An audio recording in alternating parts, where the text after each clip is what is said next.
It's my bike. A motor cane. Got the Wicked tires. So I got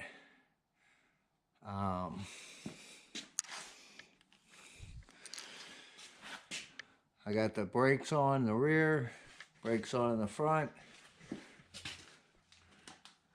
Everything seems to be working, and it's so tight on all of it. I don't like how tight that is. I guess that's how it goes, man. So, it works really good. Handlebars still need to be adjusted. And what else? Oh, I'm going to put a different chain on it.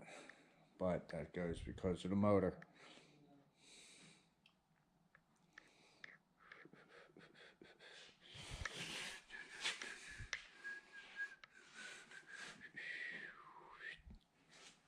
There's my old bike over here.